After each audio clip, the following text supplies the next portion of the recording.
지금 여기 교육 프로그램도 상당히 좋고 이제 열심히만 하시면 충분히 이제 합격하시고 할 수 있습니다. 저희 117회 동기분들 중에서 한 몇 분 정도가 이제 기술사 합격하시고 그 정부기관의 5급 정보화 담당 사무관으로 가셨거든요. 그러니까 지금 이제 정부에서도 뉴스에도 나오지만 뭐 인공지능을 국가 전략으로 삼겠다. 그 정부에서도 좀 기술사들을 많이 뽑고 기술사를 중심으로 좀 여러 가지 사업이나 이런 것도 하려고 하니까 지금이 좀 시기가 좋은 것 같고 또 예전에 비해서는 또 뽑는 인원도 좀 많고 하시니까 여러분들이 열심히 하시면 충분히 하실 것 같고 제가 이제 기본반 시작할 때 그 제 목표는 그거였어요. 이제 100% 출석, 그다음 100% 과제. 그게 제 목표였는데 기본반이 한 8, 9주 정도 되시죠. 8주, 9주 되시는데 일단 출석은 무조건 다 하시고 과제들이 많이 있잖아요. 과제들 그 주중에 지금 이제 주간 모의고사 하고 계시죠. 한 3, 4번. 그게 굉장히 중요한 것 같아요. 기본반 때는. 그건 꼭 하시면서 하시고 멘토링을 받는 대로 바로바로 고쳐나가시고 그렇게 계속 반복적으로 하시고 데일리 뉴스도 상당히 중요합니다. 데일리 뉴스도 하시는 거죠. 그것도 다양한 토픽들에 대해서 하니까 거기서 하루하루 했던 게 나중에 시험에 나오는 경우도 있고 그래요. 그러니까 과제 하나하나를 좀 성실하게 열심히 하시는 거. 그렇게 이제 쭉 하시다 보면 기본반 끝날 때쯤에 답안 쓰기가 좀 이런 거구나 하는 그런 좀 감이 오시게 돼요. 그러니까 기본반 때는 좀 답안 쓰기를 좀 감을 익히시고 좀 체질화 시키시는 거. 그 다음에 강의를 매주 하실 텐데, 기술사 강의는 이제 듣고 한 번에 다 할 수는 없거든요. 한 번에 다 할 수는 없으니까 기본반 때는 한 번 익히면서 좀 전체를 파악을 하시고 그러면서 계속 반복해 가면서 살을 붙여 가시는데 그러니까 기본반 때는 강의는 이제 처음 듣는 마음으로 들으시고 그 기술사 답안 쓰기를 이제 체질화하고 익히시는 거. 그렇게 해서 답안 쓰기에 좀 감을 익히시면 심화반을 가서는 공부 위주로 많이 하시면 됩니다. 기술사 시험이 이제 공부와 답안 쓰기의 병행이거든요. 공부만으로도 합격할 수 없고 답안 쓰기만으로 합격할 수 없고 두 개를 다 동시에 하면서 같이 발전을 많이 시켜 가셔야 돼요. 기본반은 한 5대5 정도 한다면 그 정도로 많이 하셔야 돼요. 5대5, 6대4.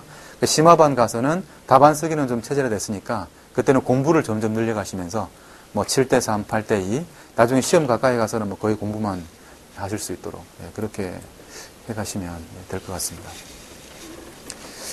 그러면 IT 경영 전략 그 출제 경향부터 한번 보도록 하겠습니다. 최근 5년간 회차별 출제 경향인데요.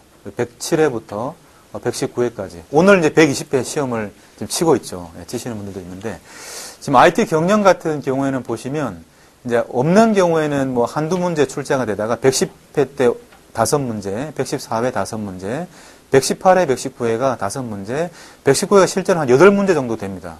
그러니까 출제가 굉장히 많았었어요. 그래서 보시면 그러니까 전통적으로 꾸준한 출제 경향을 보이고 있고 최근에는 이제 빅데이터가 시작이 되면서 이제 신기술, 정보 기술들이 많이 들어오면서 이제 신기술들이 비즈니스 이네이블러가 되고 있죠.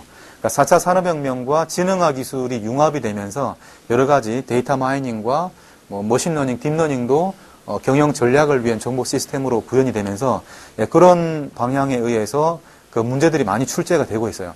118회 때 이제 소셜 어널리시스나 뭐 프로세스 마이닝, 데이터 마이닝 쪽이 많이 나왔었고 119회 때는 이제 레거시, 전통 토픽들이 많이 나왔어요. 그러니까 전통 토픽과 또 신규 토픽이 골고루 좀 많이 출제가 되는 편입니다. 좀 중요한 토픽이라고 할 수 있고. 예? 컴퓨터 응용요. 컴퓨터 응용은 요건 좀 정보관리기술사 쪽인데 컴시형은 아무래도 정보관리보다는 좀 적게 나오죠. 정보관리보다는 조금 적게 나옵니다. 적게 나오고 정보관리 쪽이 이제 IT 경영이 좀 많이 나오죠. 근데 IT 경영은 또 여러분들이 이제 필기뿐만이 아니라 면접도 보셔야 되잖아요. 면접에서도 많이 물어봐요. 많이 물어보는 내용이고, 아무래도 컴시형은 관리보다는 조금 적게 나온다 할 수 있을 것 같습니다. 119회 기출문제 분석부터 보시면, 처음에 이제 경영이론, 제약이론, TOC, 그다음 뭐 제로 레이팅도 경영 토픽이고요. 디자인 싱킹, 리쇼링, 그다음에 여기 이제 데이터 마이닝 기법입니다. 지지도와 신뢰도와 향상도 이 부분 나왔었고, 현실 세계 모델링과 인사이드 아웃 전략, SLM 우리 서비스 레벨 매니지먼트, 그다음 프로세스 마이닝, 뭐 비정형 데이터 분석, 또 데이터 웨어하우스, 뭐 온라인 OLTP, OLAP, 그다음에 뭐 기술 가치 평가 이런 문제도 나왔었고요. 118회 때 굉장히 많이 나왔었죠.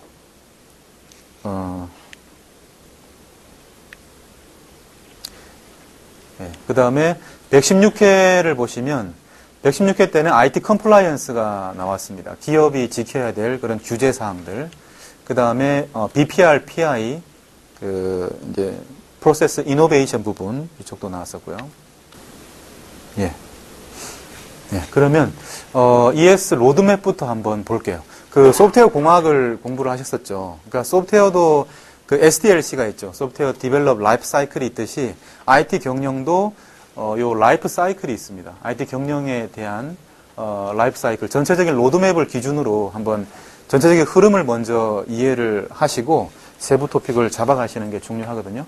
여기 나와 있는 것들인데 조금 이해를 돕기 위해서 제가 적으면서 한번 설명을 드리면 이제 IT 경영 전략인데 이제 제목에서도 나와 있는 것처럼 IT 경영이 그 많은 토픽들을 동시에 포함하고 있습니다. 그러니까 경영 플러스 IT예요. 그러니까 신기술은 디지털 컨버전스로 배우실 텐데, 그러니까 디지털 컨버전스를 기반으로 기업의 경영을 전략적으로 해나가는 거기 때문에 이 IT 경영 속에는 그러니까 신기술 토픽들이 많이 들어가 있고요. DB 토픽도 들어가 있고, 소공도 들어가 있어요. 네, 그러면서 이제 이와 같은 기술을 바탕으로 뭐 기업의 경쟁력을 높이기 위해서 어떻게 할 것인가 그런 방향이기 때문에 조금 이제 뭐 재밌기도 하고 또 다른 공부를 해 나가시는 좀 기반이 되는 토픽이기도 합니다.